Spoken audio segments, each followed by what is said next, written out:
Gracias a los presentes, un sábado a la tarde realmente son unos héroes civiles. Yo voy a tratar de hablar en estos 15 minutos, que no sé por qué ya se convirtieron en 13, de los trastornos respiratorios vinculados al sueño en patología no cardiológica. Y obviamente, como bien dijeron los expositores anteriores, esta es una rama de la neumonología y de la medicina en general que crece tanto que cada vez hay más artículos y cada vez más relacionados con diferentes patologías. Así que voy a tratar de hacer una síntesis y bueno, y si no me alcanza el tiempo tendremos el próximo congreso como para continuar.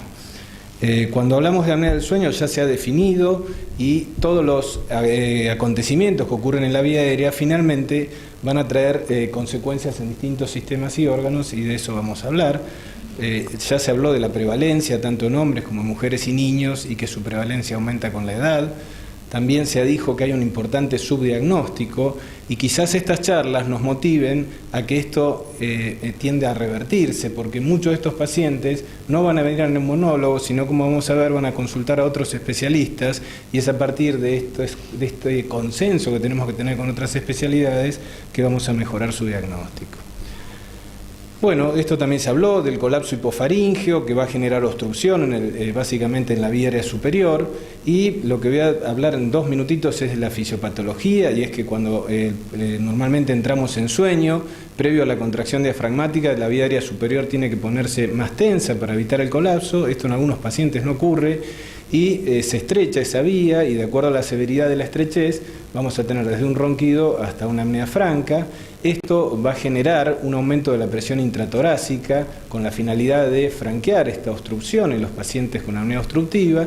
Eso va a generar trastornos en el retorno venoso, vagal, bradicardia y caída de pH por aumento de la CO2. Para salir de este cuadro, que si no lo mataría a nuestro paciente, pero se produce un microdespertar, y ese microdespertar va a ser lo que desorganiza el sueño, lo que traiga hipersomnia y otros síntomas, como vamos a ver. Luego de esto hay un aumento del tono muscular, vasoconstricción, movimiento, una hiperventilación para lavar la CO2, y el paciente entra en sueño, y tal como lo dijo Julio, de acuerdo a la cantidad de veces que se produzca este ciclo por hora de sueño es que clasificamos la severidad del problema de nuestro paciente. Si lo queremos ver en otros términos, vamos a ver que lo que comienza siendo una problemática mecánica con una obstrucción de la vía aérea superior va a generar un esfuerzo ventilatorio, y eso va a hacer que haya disnea, una disnea que dicen que es más severa del ejercicio extenuante, y va a generar la elevación de estos marcadores inflamatorios, y asimismo va a haber estos cambios de presión intratorácica. Por lo tanto, los componentes dilatables del mediastino, como aurículas, ventrículos y la aorta, van a ser los que sufren estos cambios permanentes de presión. Asimismo, va a haber ciclos de hipoxia y hiperoxia que lo que van a dar son lesiones similares a las que ocurren en los órganos de reperfusión con estrés oxidativo.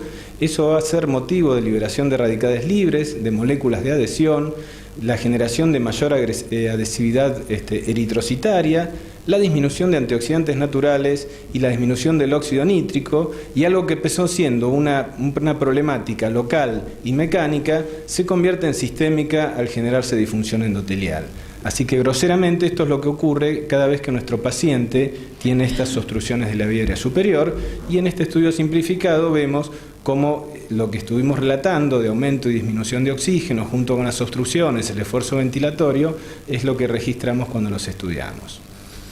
Síntomas, ya Julio los comentó, los nocturnos, los síntomas diurnos, a los que hay que agregar sin duda los riesgos potenciales que tienen estos pacientes con accidentología, ya sea vial o laboral. Y hay formas clínicas de presentación de apnea del sueño que ya en el 2004 Josland la había encontrado relacionada con todos estos tipos de especialidades, y de las que nosotros vamos a tomar, como verán, solo algunas, porque si no tendríamos que hacer solo una jornada o un congreso dedicándole una charla a cada una de ellas. Las causas cardiovasculares, que son las que más comúnmente nosotros vemos y de las que dijimos que no íbamos a hablar, tienen relevancia porque se ha visto que el tratamiento mejora el pronóstico y la supervivencia, y básicamente son la hipertensión, la cardiopatía isquémica, la insuficiencia cardíaca y las arritmias.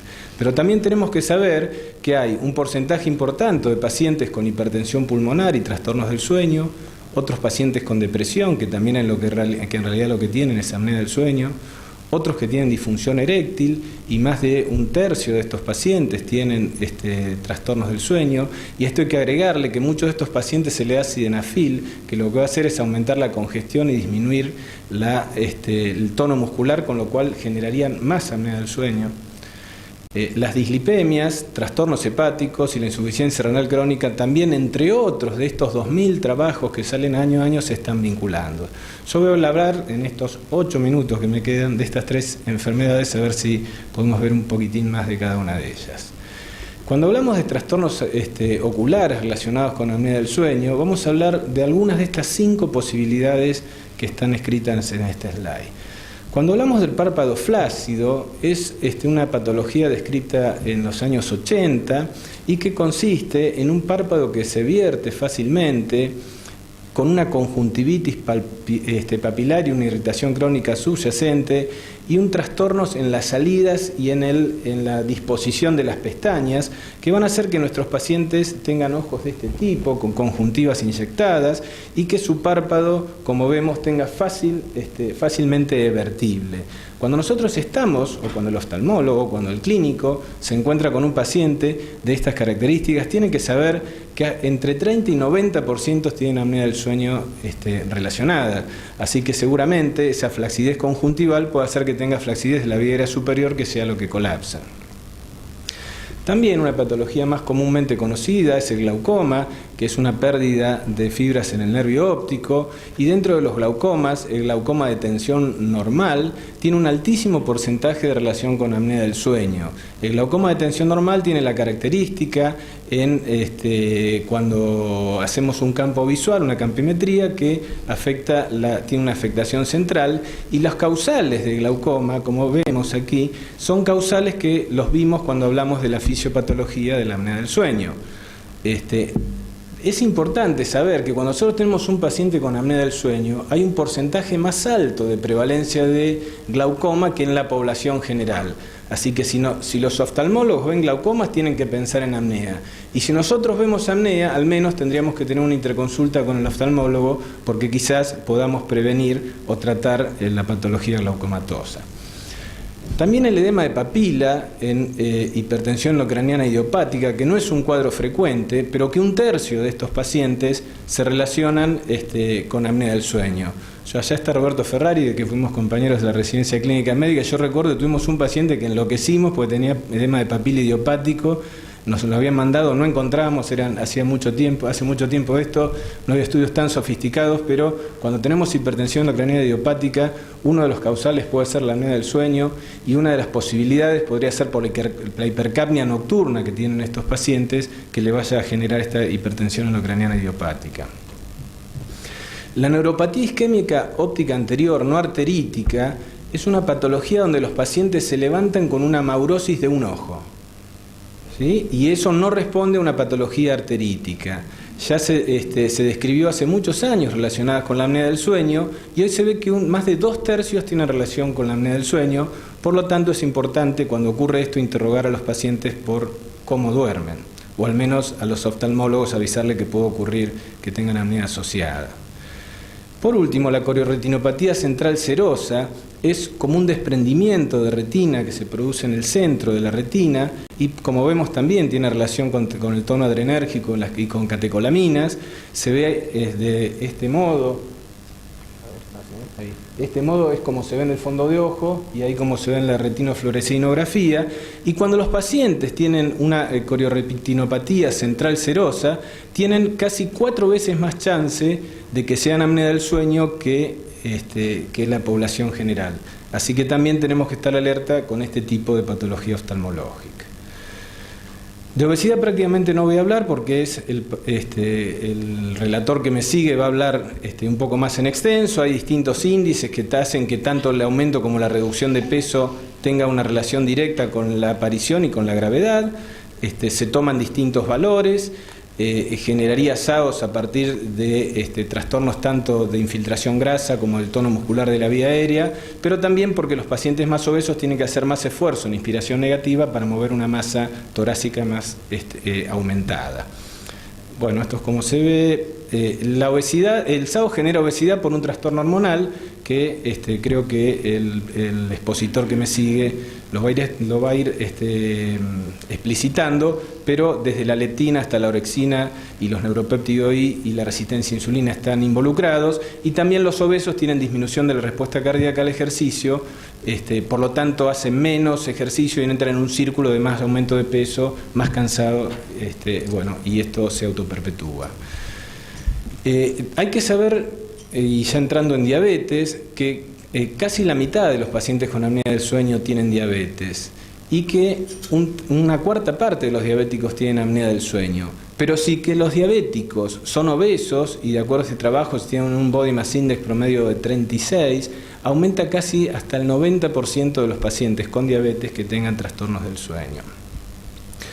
La diabetes puede generar apnea del sueño porque tengo una neuropatía autonómica a nivel de la faringe, con lo cual estaría alterando el cierre normal, y la SAOS generaría resistencia a la insulina a partir del aumento de la actividad simpática por efectos de la hipoxemia y porque la liberación de citocinas proinflamatorios tienen trastorno a nivel del funcionamiento insulínico.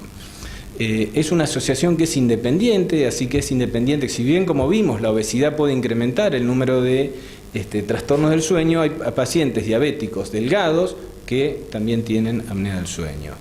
Más probablemente van a tener apnea del sueño si los diabéticos tienen mayor hipoxemia y a la vez con mayor nadir de esa hipoxemia durante la noche, y los diabéticos que tengan somnolencia durante el día. Y al contrario, va a haber, si los diabéticos tienen apneas, tienen ronquidos o bajo rendimiento en el trabajo, van a tener más chance de tener apnea del sueño. Y esto ya en el año 2008, la Federación Internacional de Diabetes urgió a los especialistas que ven ambas patologías a que interrelacionen por la posibilidad de que uno esté viendo pacientes compatibles con la especialidad del otro. Ahora, el tratamiento con CPAP mejora la diabetes porque en transcurrir de tanto tiempo y de tantos trabajos empezamos a encontrar cosas que no sabemos si después cuando lo vamos a tratar va a tener efecto en el paciente que estamos tratando. Bueno, hay distintos estudios como este de Hertz, que lo que hizo fue, encontró un índice de sensibilidad a la insulina, tomó pacientes con apnea del sueño y diabetes, los trató con CPAP y vio que tanto a los 2 días como a los 3 meses este índice mejoraba, por lo tanto mejoraba la posibilidad terapéutica de estos pacientes. Esto en el tiempo se vio que persistía en los diabéticos con un índice de masa corporal de menos de 30. Este otro estudio chino, de los hermanos Lam, supongo, primero tomaron diabéticos, los trataron con CPAP versus sham CPAP y vieron que el índice de sensibilidad a la insulina mejoraba, y después manteniéndolos en el tiempo también mejoraba, pero ellos encontraron que le iba mejor a los diabéticos que tenían un índice de masa corporal de más de 25, así que en esta situación todavía es algo controversial. Por otro lado, este estudio que es muy interesante, que es control, se tomaron, en realidad lo que hicieron fue monitorear durante 72 horas la hemoglobina glicosilada y los escapes glucémicos de más de 200 en pacientes con apnea del sueño, y 3 meses después de tratamiento los volvieron a tomar y vieron que tanto la hemoglobina glicosilada como los escapes mayores de 200, que es el número donde aparentemente existe mayor daño endotelial por la hiperglucemia, disminuían en los pacientes que se les había ofrecido CPAP. Estos otros 2 estudios no demostraron mejoría, pero tienen algunos problemas metodológicos, como tiempo de uso CPAP durante la noche y tiempo tiempo en meses de uso del CPAP. Bueno, que me cortaron los pies, ya me daban. Bueno, la conclusión, hace 2 años estos autores griegos concluyen que en realidad es un efecto positivo, y como todo esto que se está cocinando merece mayores estudios, pero creo que es indudable que si nosotros sabemos que vamos a mejorar la parte cardiovascular, que vamos a mejorar la parte de obesidad, tratar la diabetes, y esto me parece que casi no admite discusión que estos pacientes deben ser tratados. Por último, voy a presentar 3 slides de algo que es un poco desafiante, porque es la relación de la apnea del sueño con enfermedades neoplásicas. La hipótesis es que una hipoxia intermitente podría generar activación de sustancias carcinogénicas y podría generar mayor vascularización tumoral. Hay una corte, que es la corte de Wisconsin, en donde se investigó la prevalencia de la hipertensión en los pacientes con apnea del sueño, que se siguió a lo largo de 22 años a más de 1.200 pacientes, y encontraron que cuando los pacientes buscaron qué riesgo relativo de morir por cáncer tenían los pacientes con apnea del sueño, y encontraron que había una relación directamente proporcional con la severidad de la apnea del sueño con las posibilidades de morir por cáncer de acuerdo a los que tenían contra una población normal. Y esto también, si tomaban el índice de hipoxemia, es decir, el tiempo de saturación por debajo del 90%, también tenía una relación directa con la severidad de índice de hipoxemia y mortalidad por cáncer. En otro trabajo que aparece este año, estos autores españoles, valencianos, también encuentra que la incidencia a lo largo del tiempo, ellos tuvieron durante 5 años una cohorte de más de 4.900 pacientes y vieron con oximetría nocturna que cuando la saturación era debajo del 90%, ellos dividieron hasta 12% y fue 1,5 veces más chance de tener cáncer, pero cuando era más del 12% este tiempo de desaturación, tenían casi 2,5 veces más posibilidades de tener cáncer que la población testigo. Por último, la última slide que les voy a mostrar es esta, que es interesante, porque este grupo español también hizo un estudio con modelos de ratones, donde les inyectaba células de melanoma y les provocaba en un grupo hipoxia intermitente, tal cual tienen los pacientes de apnea del sueño, y un grupo control. Ellos tomaron ratones y les inyectaron de modo subcutáneo para generar tumor local o de modo endovenoso y ver la posibilidad de que aparecieran metástasis. Bueno, encontraron que tanto el desarrollo local como el desarrollo de metástasis, y acá se ven cortes de los pulmoncitos de los ratones, se incrementaba significativamente en los pacientes a los que se los sometía a hipoxia intermitente. Esto generó, esta hipótesis generó un estudio que se empezó a desarrollar en enero de este año, donde se van a seguir a 400 pacientes con melanoma a lo largo de 3 años y van a ver si la evolutividad es distinta de acuerdo a tengan o no trastornos del sueño asociados. Bueno, para concluir, nosotros normalmente tenemos la tendencia a ver los pacientes solos. Y en realidad creo que lo que nos enseña esto, que nuestros pacientes acuden a cualquier colega y a muchísimas especialidades, y que ayudarnos al diagnóstico va a hacer que logremos efectividad en su tratamiento. Muchas gracias.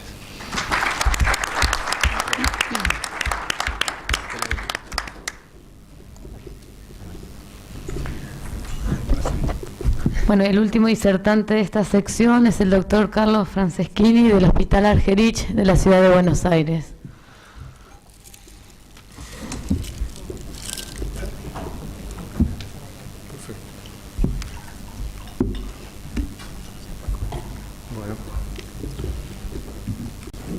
Buenas tardes a todos.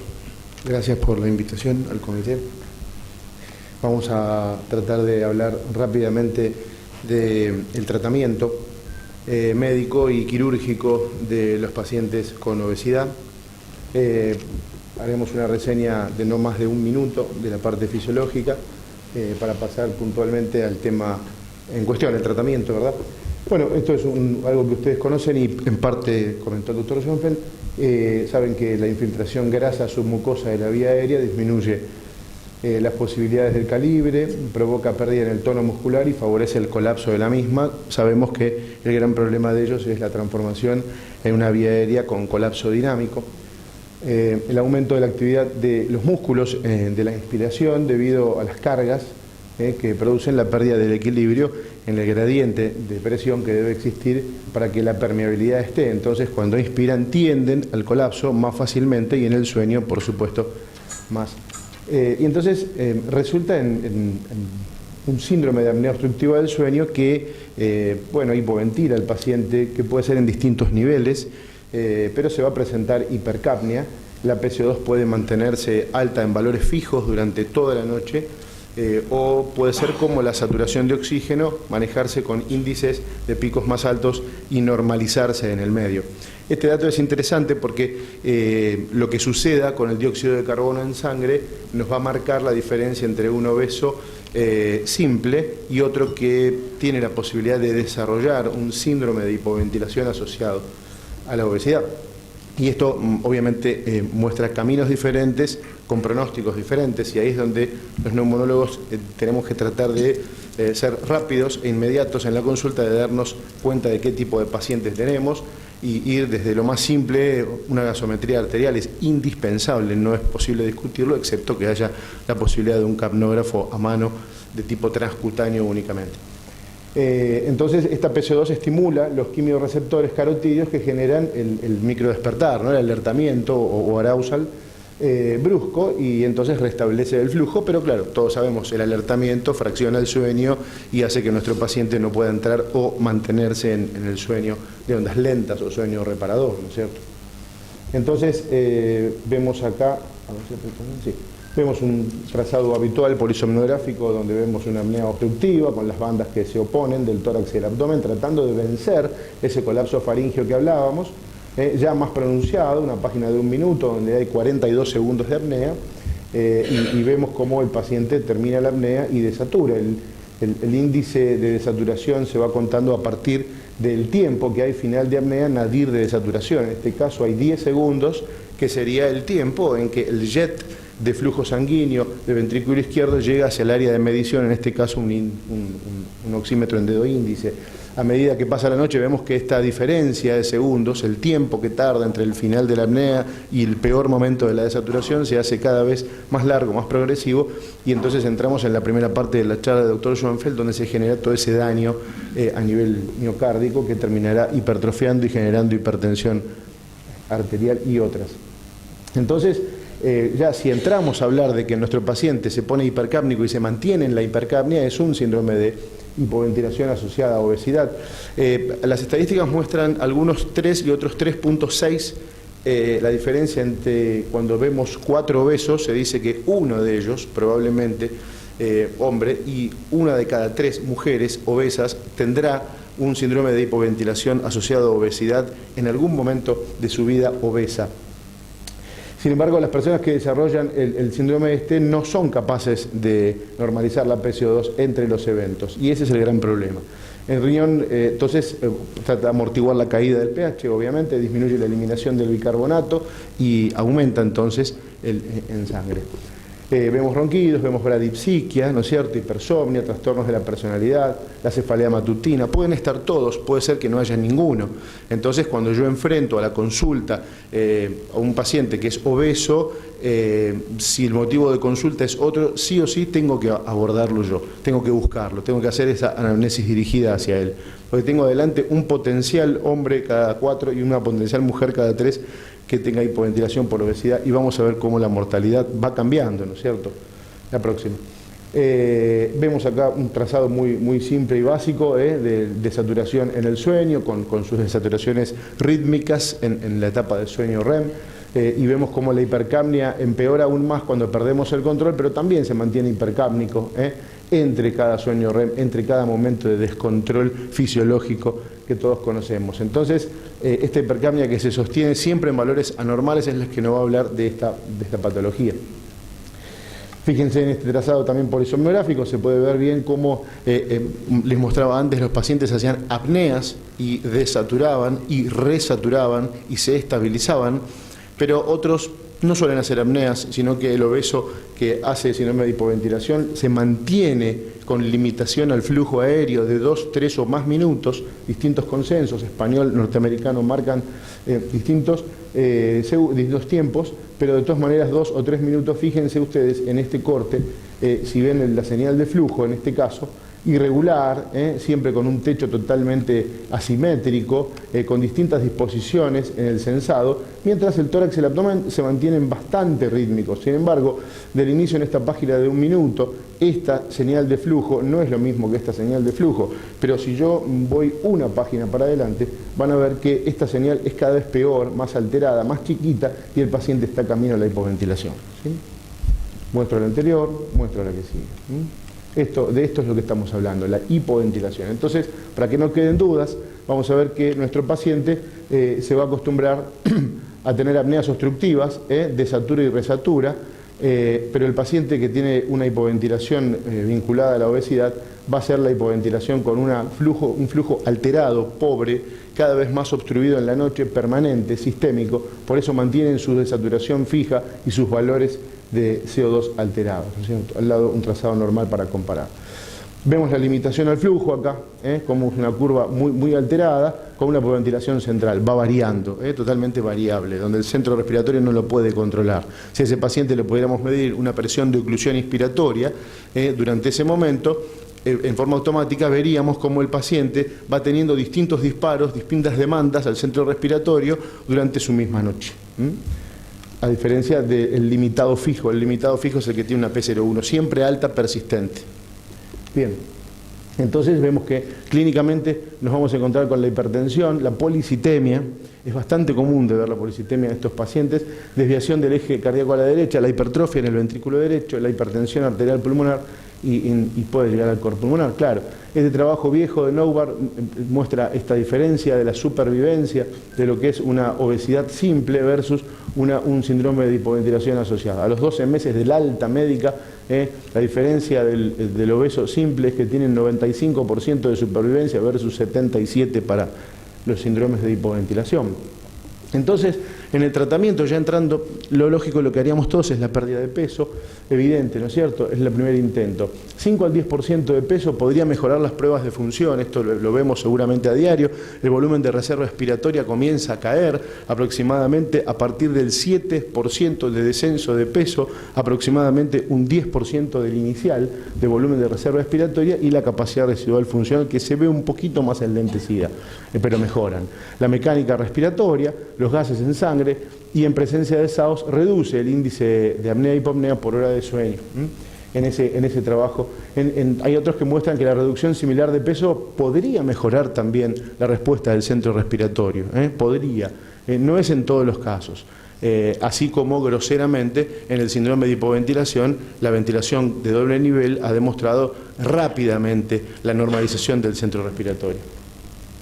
Sin embargo, la pérdida de peso alcanzada mediante medidas dietéticas suele ser difícil de conseguir y muy poquitos, ¿no? Más o menos una media de 10% la pueden sostener en el tiempo. Entonces, hace varios años que apareció una alternativa que sería la cirugía bariátrica, que puede cambiar rápidamente el pronóstico respiratorio de estos pacientes. A largo plazo mejora significativamente los volúmenes pulmonares, los gases en sangre, la policitemia y la hipertensión del pulmón. También contribuye a una mejoría parcial o total de un síndrome de apnea y hipopnea obstructiva del sueño. Este metaanálisis del JAMA del 2004 mostró un descenso significativo del índice. 86% de los pacientes no era muy claro en los resultados si esto se daba en un tiempo aceptable. Por eso es muy importante ver qué mejoría tienen los pacientes y en qué tiempo. Ahora es lo que vamos a tratar de definir, porque medir esto al año o medirlo a los 5 años es absolutamente diferente, porque el índice de recaída de su obesidad y vuelta al peso de base es muy frecuente. Algunos estudios, no obstante, mostraron la recurrencia de la obesidad entre 3 y 7 años tras la cirugía, ¿no es cierto? Acá nosotros en el hospital hicimos un seguimiento, un corte, un trabajito sobre nuestros pacientes obesos que fueron operados y tenían trastornos respiratorios y los estudiamos con polisomnografía antes y 24 meses después de que fueron operados, ¿no es cierto? Fíjense que esto absolutamente todo positivo, ¿no es cierto? Son todos significativos los resultados en este caso, pero bueno, de interesante es que el índice de masa cayó de una media de 47 a 34 y conlleva una mejoría significativa, mejor de la diastólica que de la sistólica, también de los valores de glucemia, por supuesto de la escala de somnolencia, de la medición de la escala original de Epworth, que ya fue nombrada acá por el doctor Silio, el índice de apnea y hipopnea, la saturación media, que es muy interesante, pero lo más rico por ahí de los resultados que obtuvimos en este trabajo fue cómo recuperan sueño de ondas lentas, sueño profundo, sueño reparador, cómo la fase no REM 3 y 4 mejora de un 5.4 a 17.9% en las polisomnografías estudiadas a 2 años de estos pacientes.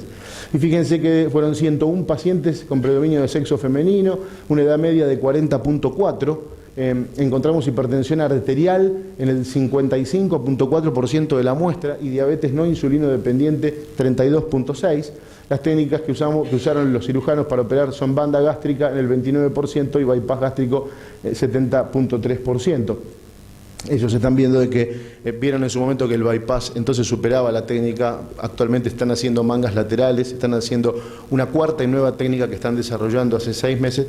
Este trabajo es un trabajo pequeño del hospital, pero va ongoing, está creciendo, está sumando, estamos acercándonos a 200 pacientes y bueno, estamos tratando de seguirlo en el tiempo, a ver qué es lo que sucede. Ya estamos viendo una recaída, por supuesto, de un gran porcentaje de pacientes.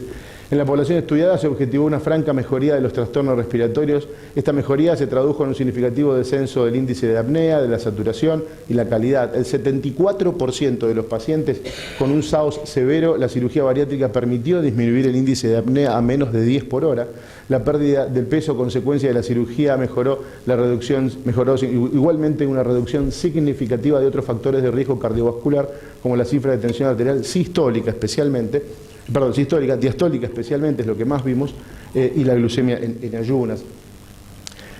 Comparado con otros trabajos internacionales, este trabajo de la revista Obesity Surgery del año pasado, que evaluaron la duración del sueño en obesos mórbidos versus no obesos, detectar los factores de reducción de peso quirúrgico sobre la duración y calidad de sueño. Querían ver si dormían un poco más y mejoraba un poco la calidad. 45 operados, 45 no obesos, y usaron la escala en lugar de Epworth para somnolencia de Pittsburgh para calidad de sueño. Es otra escala muy validada y muy utilizada. Los resultados fueron que el tiempo prequirúrgico fue menor, 6 horas, a 7.2 en el postquirúrgico. Menor tiempo de sueño se asoció a menor calidad y, por supuesto, más síntomas. La menor calidad por Pittsburgh, 78% para los pacientes que se iban a operar y 36% los que no eran obesos. De 3 a 12 meses en el postquirúrgico hubo significativo descenso y mejoría de la calidad de sueño por esa escala, 3 a 12 meses. La duración de sueño aumenta en el postquirúrgico de 6, en este caso a 6.8%. El objetivo de este trabajo era reducir si la reducción del peso cambiaba la comorbilidad. Es un estudio que está ongoing en Estados Unidos, es el estudio más grande, 23 centros de cirugía bariátrica y lleva 5 años. Fusco y colaboradores lo que están haciendo es juntar pacientes, hicieron un pequeño corte el año pasado, en julio del año pasado, ya termino, es la última,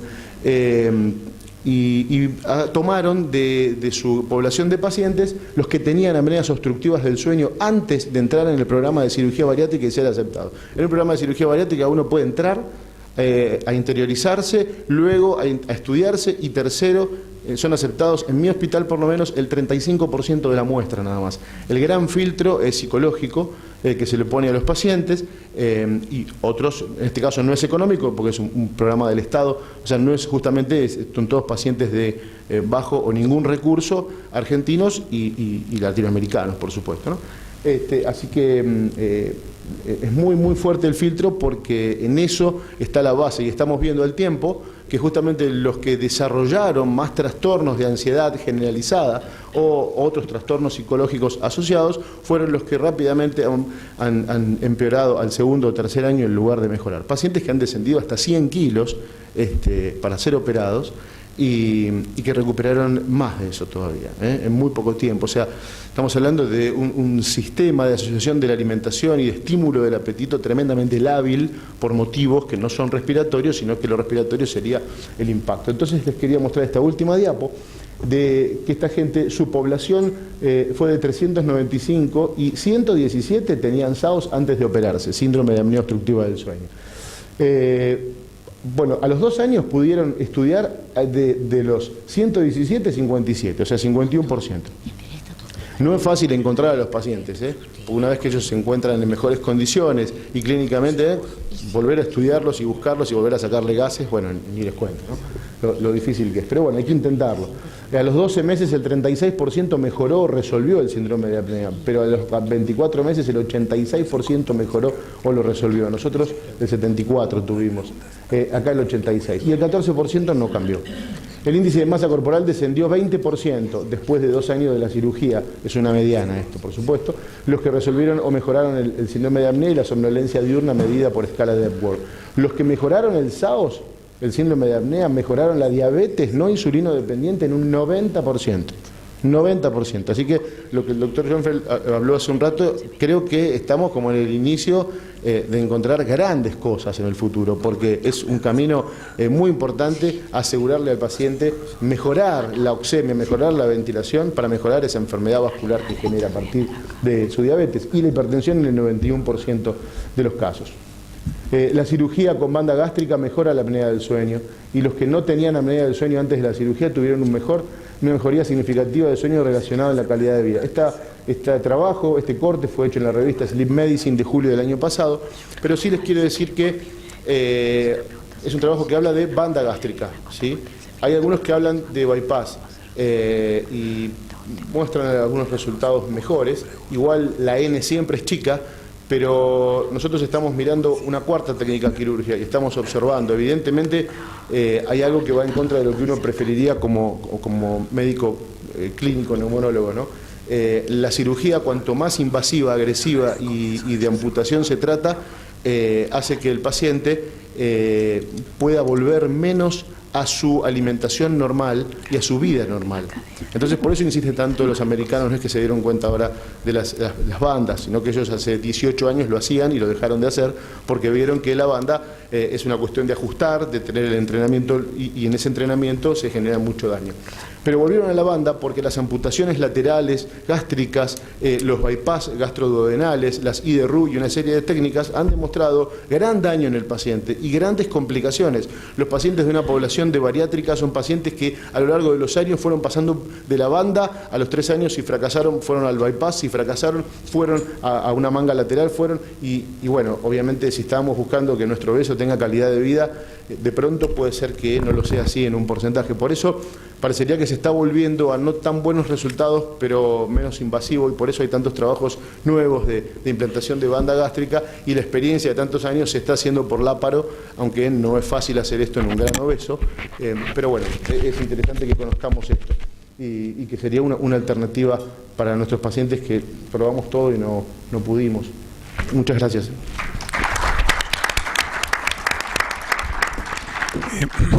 Perdón, una aclaración. Hay un problema en el horario. Dice que la siguiente charla es 16:30, pero en realidad sería 16:45. Hay 15 minutos para el break, hay café servido, hay facturas. Así que ya estamos en tiempo. No sé si hay alguna pregunta, sería poco. A ver, el doctor, por favor. Viva voz, por favor.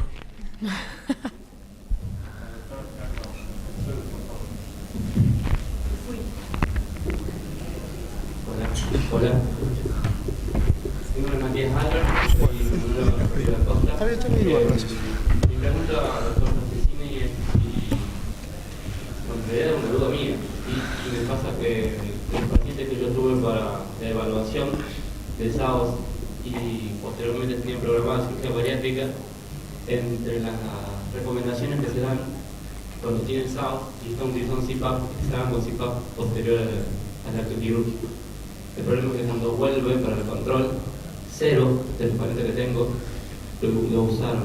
Está recomendado realmente para la banda gástrica, porque la mayoría de lo que yo había leído era para bypass gástrico, pero para la banda gástrica, no sé, para no emocionarme yo, digo.